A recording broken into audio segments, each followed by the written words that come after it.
है आपका हमारी इस खास पेशकश में। मैं हूं आपके साथ कीतू जहान। आज कार्यक्रम में बात करेंगे बेरोजगारी की। छत्तीसगढ़ ने बेरोजगारी के क्षेत्र में एक नया रिकॉर्ड बनाया है। Centre for monitoring Indian economy यानी CMIE ने छत्तीसगढ़ को सबसे कम बेरोजगारी वाले राज्यों में चौथा स्थान दिया है, जिस पर CM भूपेश बघेल ने प्रदेशवासियों को बधाई दी है। तो वहीं बीजेपी से केंद्र सरकार की योजनाओं की सफलता बता रही है।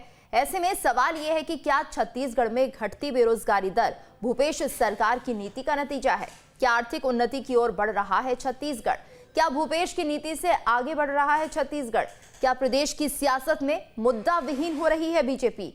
नई बेरोजगारी दर से 2023 में कांग्रेस को कितना फायदा मिलेगा? चर्चा में हमारे साथ खास मेहमान होंगे, लेकिन उससे पहले देखिए रिपोर्ट।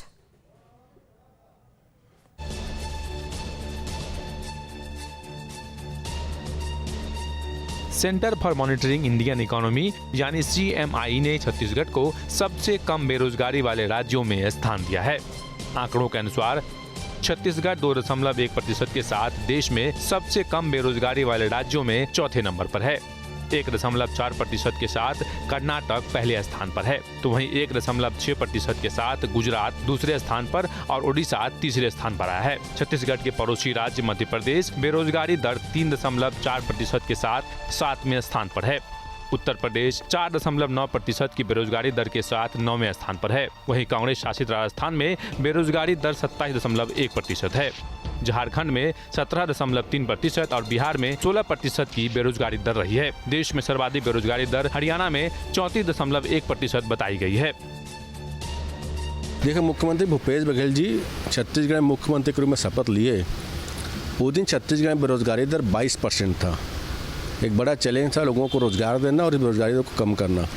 मुख्यमंत्री माननीय भूपेश बघेल जी की सरकार ने 3 साल में जो रोजगार देने कार्य किए हैं, चाहे सरकारी संस्थाओं में भर्ती का मामला हो या ग्रामीण अंचल में योजनाओं के जरिए रोजगार देने का मामला हो या अन्य विषय में, तो निश्चित तौर पर उसका लाभ छत्तीसगढ़ जनता को हुआ है। CMIE द्वारा जारी इस आंकड़े पर बीजेपी क्या कह रही है वो भी सुन लीजिए। कौन सी बेरोजगारी के लिए बताइए?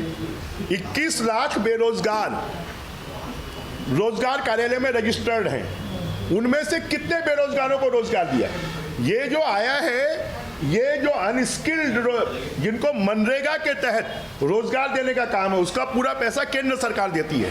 उसके तहत बताया गया है शिक्षित बेरोजगार या स्किल्ड बेरोजगार, उसमें तो एक आदमी को उन्होंने नौकरी नहीं दी है, खाली विज्ञापन निकालते हैं। छत्तीसगढ़ से जुड़े नेताओं की माने तो छत्तीसगढ़ ने 3 साल पहले महात्मा गांधी के ग्राम स्वराज की परिकल्पना के अनुरूप नया मॉडल अपनाया था। इसके तहत गांवों और शहरों के बीच आर्थिक खाई को भरने पर जोर दिया गया है। इसी मॉडल के तहत भूपेश सरकार गांवों के आर्थिक उन्नति के लिए कई सरकारी योजना लेकर आई, जिसकी वजह से आज प्रदेश हर क्षेत्र में आगे बढ़ रहा है। कांग्रेस पार्टी का ये भी कहना है कि कोरोना की पहली और दूसरी लहर के दौरान भी देशव्यापी आर्थिक मंदी से छत्तीसगढ़ की अर्थव्यवस्था अछूती रही, तब भी छत्तीसगढ़ में बेरोजगारी दर पूरी तरह नियंत्रित रही। Team news state. और आज इस मुद्दे पर चर्चा करने के लिए हमारे साथ खास मेहमानों का पैनल जुड़ चुका है। हमारे साथ प्रोफेसर अखिल स्वामी जुड़ गए हैं, जो कि एक अर्थशास्त्री हैं। इसके साथ साथ नितिन भंसाली जी हमारे साथ जुड़े हुए हैं, जो कि कांग्रेस के प्रवक्ता है। तो जिस तरह से ये अब रिपोर्ट सामने आ चुकी है और ऐसे में कहा जा रहा है कि जो बेरोजगारी दर है वो घटी है और छत्तीसगढ़ के लिए कहीं ना कहीं उपलब्धि की बात है, तो नितिन भंसाली जी क्या मानते हैं एक बड़ी उपलब्धि है फिलहाल छत्तीसगढ़ के लिए? देखिए, बिल्कुल बड़ी उपलब्धि है। छत्तीसगढ़ के लिए खुशी की बात है कि छत्तीसगढ़ निरंतर आर्थिक नीतियों की वजह से, चाहे हम उद्योग नीति की बात करें, चाहे ग्रामीण अर्थव्यवस्था की बात करें, चाहे हम शहरी अर्थव्यवस्था की बात करें, मजबूती से छत्तीसगढ़ इन दिशाओं की ओर काम कर रहा है। और जैसा कि CMIE जो 45 वर्षों से भारतीय अर्थव्यवस्था के इन आंकड़ों को और बेरोजगारी के आंकड़ों को लगातार एक डाटाबेस बनाकर प्रस्तुत करती आ रही है, इसमें यदि हम देखें तो मैं आपको बता दूं जीतू जी कि अब 2018 की बात करें भारतीय जनता पार्टी के शासनकाल की, तो छत्तीसगढ़ में ही 22.2% बेरोजगारी की दर थी, जो कि आज जो है 2.1% पर आ चुकी है। कोविड काल के दौरान भी सरकार ने, प्रदेश की भूपेश बघेल जी की सरकार ने, कांग्रेस की सरकार ने आर्थिक नीतियों पर जो काम किया ये वाकई सराहनीय है। और इसका जो है फल जो है वो लगातार देखने को भी मिल रहा है। ग्रामीण व्यवस्थाओं की यदि अर्थव्यवस्थाओं की बात करें तो गौधन न्याय योजना, राजीव गांधी किसान न्याय योजना और ऐसी बहुत सी योजनाएं, जैसे लघु वनोपज की जो खरीदी की जा रही है छत्तीसगढ़ में, लगभग 54 प्रकार की लघु वनोपजों की खरीदी जो है वो समर्थन मूल्य में की जा रही है। तो छत्तीसगढ़ की आर्थिक स्थिति काफी मजबूत है और मुझे बहुत खुशी नहीं, प्रदेश छत्तीसगढ़ वासियों को इसके लिए मैं बधाई देता हूं, प्रदेश के माननीय मुख्यमंत्री जी को इसके लिए धन्यवाद देता हूं, बधाइयां देता हूं कि इन बेरोजगारी के आंकड़ों में छत्तीसगढ़ तेजी से सुधार करते हुए, जो 2018 में जब कांग्रेस की सरकार बनी थी और जो आंकड़े 22.2% पर थे, वो आज घटकर 2.1% पर आ चुके हैं। ये बहुत ही धन्यवाद की और ये बहुत ही छत्तीसगढ़ वासियों के लिए खुशी की बात। जी अखिल जी, आप क्या मानते हैं कि जिस तरह से छत्तीसगढ़ में ये जो दर है वो कम हो रही है, कहीं ना कहीं बेरोजगारी कम होने के कह सकते हैं हम दिशा में बढ़ रही है, क्या आपको इसके पीछे कारण लग रहे हैं और क्या वाकई ऐसा ही है? देखिए, वास्तविकता में मैं समझता हूं किसी भी देश या प्रदेश की अर्थव्यवस्था की अगर मजबूती को मैं आंकूं तो मैं इस तरह से आंकूंगा कि क्या मध्यम वर्ग और निम्न मध्यम वर्ग और जो कृषक वर्ग है, जो गांव का आदमी है, उसकी इनकम में बढ़ोतरी हुई।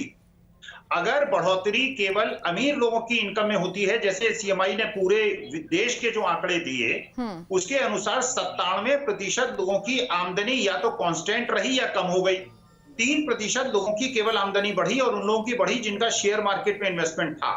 छत्तीसगढ़ में जो मुझे लगता है, जो आंकड़े और जिस प्रकार की व्यवस्था और जिस प्रकार की स्कीम्स का मैंने अवलोकन किया और उसका विश्लेषण किया, मुझे लगता है कि अगर किसान, अगर मध्यम वर्ग और अल्प मध्यम वर्ग, देखिए जो मार्केट के अंदर डिमांड क्रिएट करता है वो अमीर वर्ग नहीं करता। अगर उसकी इनकम बढ़ती है तो डिमांड में बढ़ोतरी नहीं करता।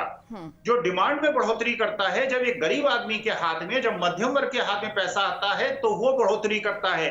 तो इंडस्ट्री की प्रोस्पेरिटी जो है वो इनकम के प्रॉपर डिस्ट्रीब्यूशन पे डिपेंड करती है। तो ये जो बेरोजगारी की दर कहीं प्रदेश में ज्यादा है, किसी प्रदेश में कम है, इसका जो मूल कारण मैं समझता हूं वो ये समझता हूं कि वहां पर क्या गरीब की इनकम को बढ़ाने के लिए, यही महात्मा गांधी ने कहा था कि जब कोई निर्णय ले तो ये देखें कि जो पुअरेस्ट टू द पुअर है उस पर क्या अंतर पड़ता है। यही पंडित दीनदयाल उपाध्याय ने भी कहा था, प्रतिपादन किया था कि ग्रामीण क्षेत्र और गरीब, जो पुअरेस्ट, जो अंत्योदय की बात है। तो मुझे जो लगता है जो छत्तीसगढ़ में शायद उनको सफलता मिली है, क्योंकि देखिए आंकड़ों पे तो भरोसा नहीं किया जा सकता, चाहे सीमाई का आंकड़ा हो, चाहे राज्य सरकार का हो या केंद्र सरकार का हो, लेकिन जो मुझे लगता है कि अगर किसान की धान की फसल की उपज उसको मिल जाए, अगर गरीब की इनकम बढ़ जाए, अगर अल्प मध्यम वर्ग की आय न गिरे, अमीर की आय थोड़ी बहुत गिर जाए, इनकम टैक्स बढ़ जाए, कॉर्पोरेट टैक्स बढ़ जाए, तो जो प्रॉपर डिस्ट्रीब्यूशन ऑफ वेल्थ है, इससे इंडस्ट्री को ज्यादा फायदा होगा, इससे इंडस्ट्री को नुकसान नहीं होगा। जी बिल्कुल। और जिस तरह से ये दर सामने आई है, बेरोजगारी की दर, और कहीं ना कहीं चौथे स्थान पर छत्तीसगढ़ है, तो ऐसे में नितिन जी, लेकिन कहा यह भी जा रहा है कि केंद्र सरकार ने जो योजनाएं चलाई थी उनका फायदा शायद छत्तीसगढ़ में बेरोजगारों को मिल रहा है। मध्य प्रदेश में मिलना था, उत्तर प्रदेश में मिलना था, ये राज्य तो हमसे बहुत पीछे है, वहां क्यों नहीं मिला? जबकि हमारा तो चाहे सेंट्रल जीएसटी का पैसा हो, जीएसटी का पैसा हो, चाहे हमारी केंद्रीय मदों की जो राशियां हैं, लगभग मैं बता दूं आपको गीतू जी, ये लगभग 30,000 करोड़ रुपए के आसपास हमें केंद्र से छत्तीसगढ़ को लेना है, वो राशि भी हमें नहीं मिली है।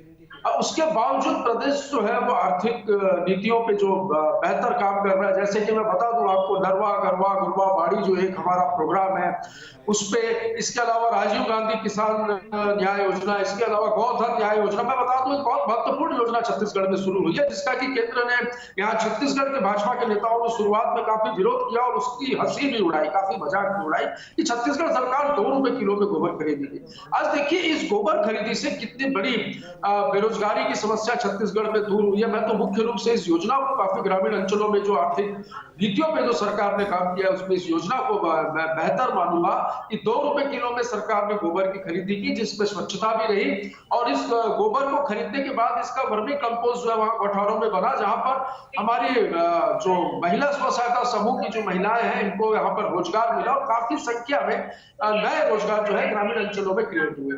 छत्तीसगढ़ की सरकार ने किसानों और गरीबों की जेब में पैसा डालने का काम किया, जिससे उनका परचेसिंग पावर बढ़ा और मार्केट में भी बूम आया। मार्केट में भी खरीदी के वो जो है वो मार्जिन जो है खरीदी की परचेसिंग की वो बढ़ी और इस वजह से देखिए कि छत्तीसगढ़ बहुत बेहतर स्थिति में है अन्य राज्यों से। जी अखिल जी, क्या वाकई ऐसी जो हालात बने हैं वो जिस तरह से केंद्र सरकार ने मदद की है आप उसका योगदान मानते हैं? क्योंकि लगातार बीजेपी यही बात कहती है कि केंद्र की तरफ से जो मदद दी जा रही थी उसी के चलते ये बेरोजगारी दर में कमी दिख रही है। देखिए, मैं ये मानता हूं कि केंद्र सरकार और राज्य सरकार का संबंध पिता और पुत्र का है। जो प्रधानमंत्री हैं वो भारत के पिता के रूप में हैं और जो राज्य सरकारें हैं वो पुत्र के रूप में हैं। तो ये पिता का कर्तव्य है कि पुत्रों का और पुत्रियों का ध्यान रखें। पुत्र और पुत्रियों का संबंध है कि अपने पिता का ध्यान रखें। तो कोई एहसान नहीं करता पिता अगर बच्चों को पालता है और बच्चे एहसान नहीं करते बुढ़ापे में अगर अपने पिता का ध्यान रखते हैं। तो ये प्रश्न मैं समझता हूं बेमानी है कि किसने क्या किया, ये तो कर्तव्य है। भारत हम सबकी माँ है और इस माँ की सेवा करना केंद्र सरकार का भी कर्तव्य है और राज्य सरकार का भी कर्तव्य है। चलिए अब तो हमारे साथ रजनीश जी भी जुड़ गए हैं। अखिल जी, रजनीश जी हमारे साथ जुड़े हुए हैं, बीजेपी विधायक। रजनीश जी, आप क्या मानते हैं एक बड़ी उपलब्धि फिलहाल छत्तीसगढ़ के लिए है और कहा जाता है कि बेरोजगारी एक बड़ा मुद्दा होता है चुनाव में, तो क्या लगता है कि अच्छा काम कर रही है कांग्रेस सरकार? जी नमस्कार सभी व्यूअर्स को। देखिए गीतू जी, अभी जो छत्तीसगढ़ का अभी चौथे नंबर पर स्थान आया है, ये यदि हम देखें हर तीसरे चौथे महीने में इसका जो हमारी एक संस्था है उनके द्वारा आंकड़े जारी किए जाते हैं और लगातार वो चेंज होते रहते हैं। यदि ये अभी खुशी मना रहे हैं कि हम चौथे नंबर पर है, हमारी जो 2% हमारी छत्तीसगढ़ की है, यदि हम एक महीने पहले देखेंगे तो इससे हम कम पे थे।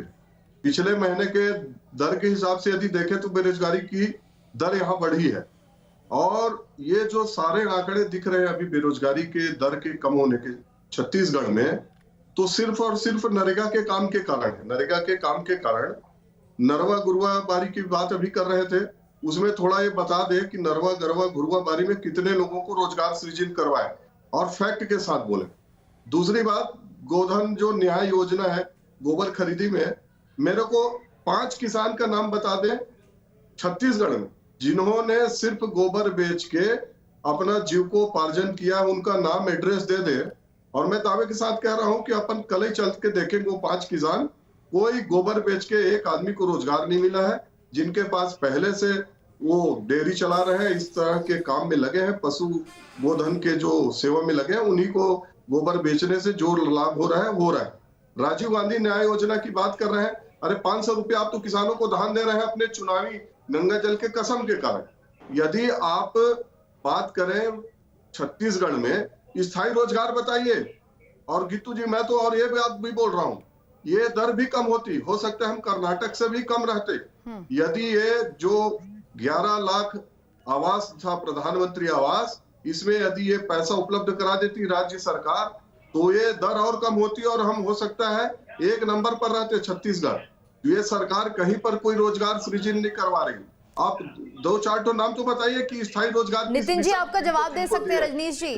नितिन भंसाली जी, नरेगा का रोजगार को जोड़ के उसी को तो बता रहे हैं, नरवा गरवा घुरवा बारी में एको रोजगार नहीं, गोधन न्याय योजना में एको रोजगार नहीं। तथ्य फैक्ट के साथ बात रखिए कि हमने इसमें इतने रोजगार दिए, इसलिए ये रजनीश जी नितिन जी से जवाब ले लेते हैं। रोजगारी दर बढ़ी है और ये 3-4 महीने में फिर आने वाले समय में छत्तीसगढ़ की स्थिति और आगे। रजनीश जी जरा नितिन भंसाली जी से जवाब ले लेते हैं, शायद आपने जो सवाल किए हैं वो बेहतर तरीके से इसका जवाब दे सकते हैं। जी बताइए नितिन जी। इनके पेट में दर्द इसी चीज का है कि छत्तीसगढ़ में इनके रहते जो नहीं हो पाया, ये हमारे रहते कैसे हो रहा है। अभी ये मेरे आंकड़ों की, हमारी सरकार के आंकड़ों की बात कर रहे थे, बोल रहे थे कि पिछले महीने में ज्यादा था अभी कम हो गया।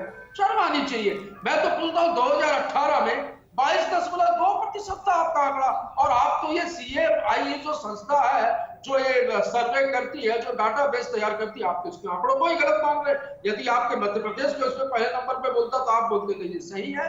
तो ये सब चीजें बिल्कुल निराधार है। ये कहते हैं किसको लाभ मिला, अरे करोड़ों रुपया मैडम गोबर खरीदी में बांट दिया गया है। यहाँ पर 2 रुपए किलो के हिसाब से गोबर खरीदा गया है, उसका वर्मी कंपोस्ट बनाया जा रहा है, उस महिला स्व सहायता समूह की हमारी बहनों को रोजगार मिल रहा है। जब ये आंकड़े बोल रहे हैं, इनकी सरकार, इनके प्रधानमंत्री, इनके केंद्रीय मंत्रालय के अधिकारी जब इस योजना की तारीफ कर रहे हैं, नितिन गडकरी, चलिए नाम लेता हूं, नितिन गडकरी ने कहा है कि इस प्रकार की योजना है तो पूरे देश में लागू होनी चाहिए। जब ग्रामीण अंचलों में विकास हो रहा है, अभी ये कह रहे थे कि राजीव गांधी किसान न्याय योजना पूरे देश में, आपको बता दूं मैं गीतू जी कि पूरे देश में धान का समर्थन मूल्य यदि कहीं मिल रहा है सबसे ज्यादा किसानों को उनकी खेती का, तो वो छत्तीसगढ़ में मिल रहा है। 2500 रुपया प्रति क्विंटल राजीव गांधी किसान न्याय योजना के माध्यम से किसानों का धान समर्थन मूल्य पे खरीदा जा रहा है। इसके अलावा 54 प्रकार की वनोपज की खरीदी,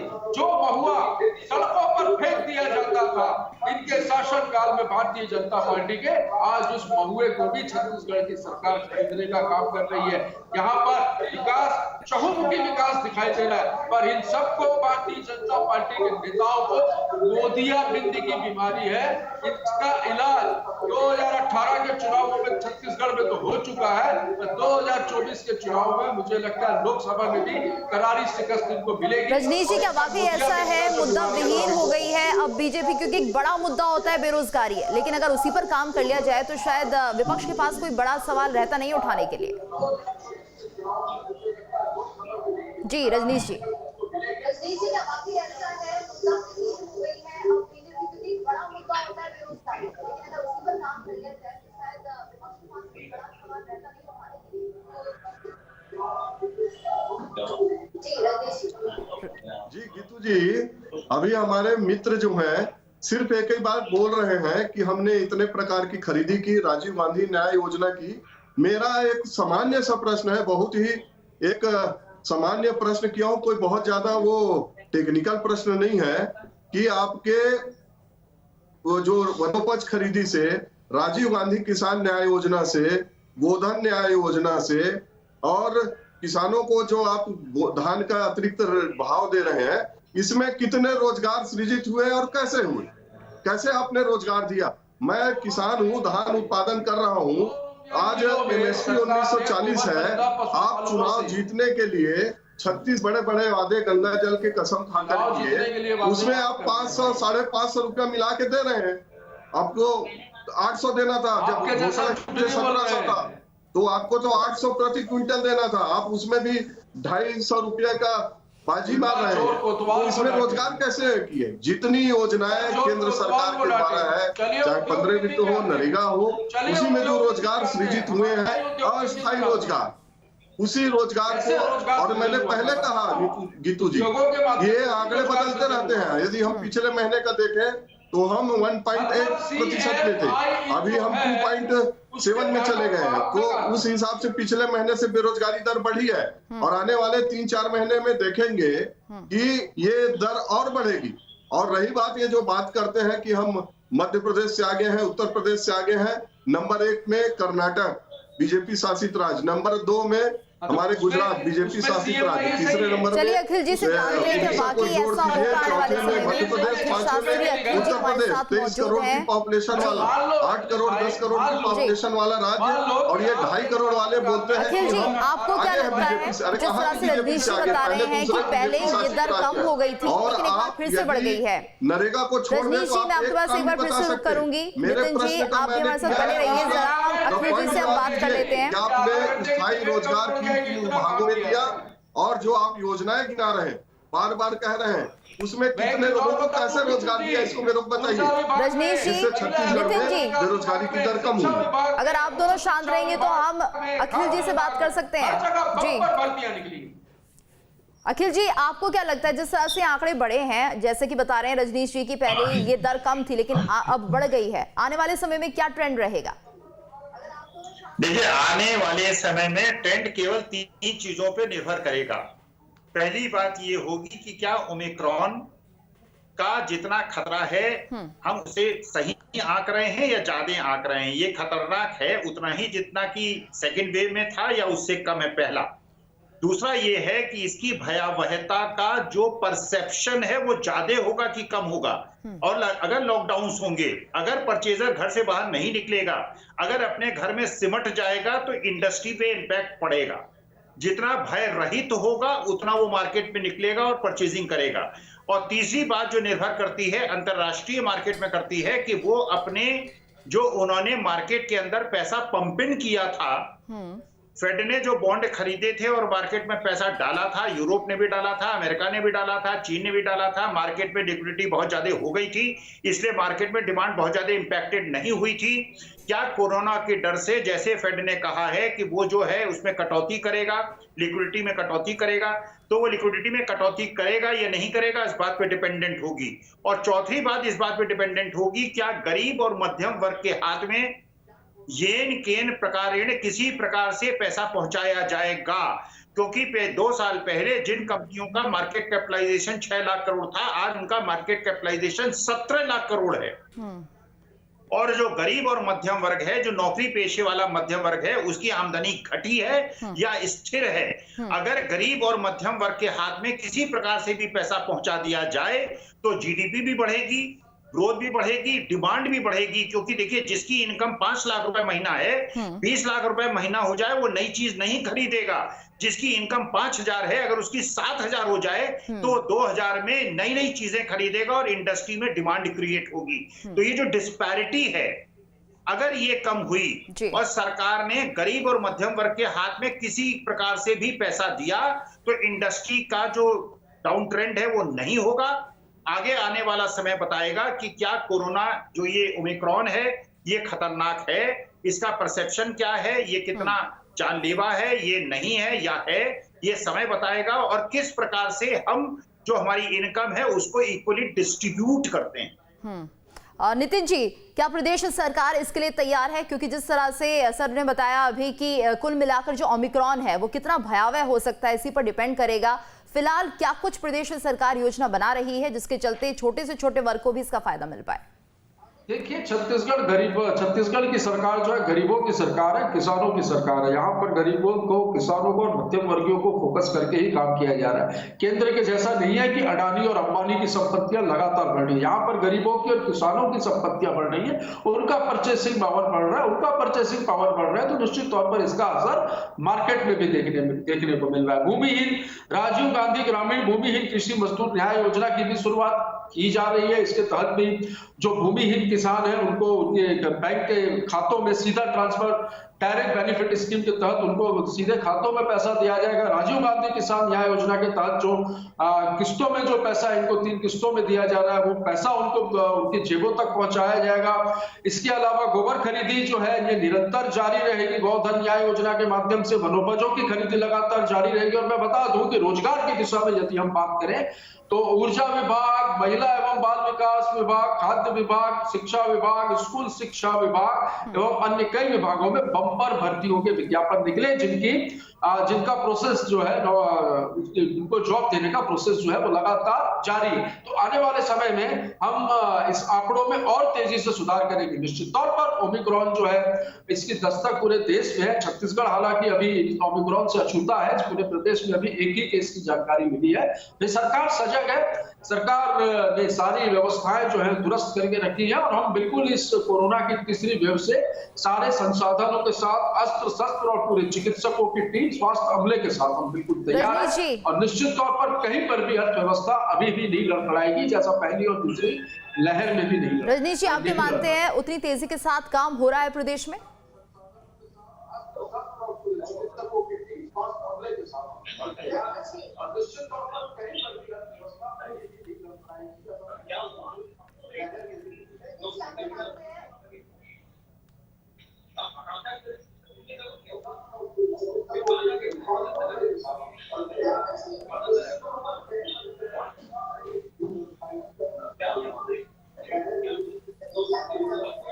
तो तो लगता है हमारी आवाज नहीं पहुंच पा रही है रजनी जी के, और कहीं ना कहीं नितिन जी आपसे ये बड़ा सवाल है, क्योंकि जिस तरह से ये दर कम होती जा रही थी और अब अचानक से बढ़ गई है, उम्मीद की जा रही है कि आने वाले समय में ऐसी योजनाएं रहेंगी कि कम से कम जो निम्न वर्ग है, किसान हैं और ऐसे लोग जो कि स्किल्ड लेबर हैं, उनको इसका फायदा हो। जी 2018 में जब भारतीय जनता पार्टी की सरकार इनके हाथ से गई और हमारे हाथ पे ये सरकार आई, जब बेरोजगारी की दर इस प्रदेश में 22.2% थी, जो कि घटकर अप्रैल 2020 में 3.4% हुई। और अभी इस प्रदेश की जनता को, मैं प्रदेश के मुख्यमंत्री को धन्यवाद दूंगा कि उन्होंने जनहित में जो काम किए, जो योजनाएं उम्मीद करते हैं बेरोजगारी दर में और कमी आएगी और छत्तीसगढ़ विकास की राह पर चलेगा। बहुत बहुत शुक्रिया आप सभी का इस चर्चा में हमारे साथ जुड़ने के लिए, और इसी के साथ हमारी इस खास पेशकश में इतना ही।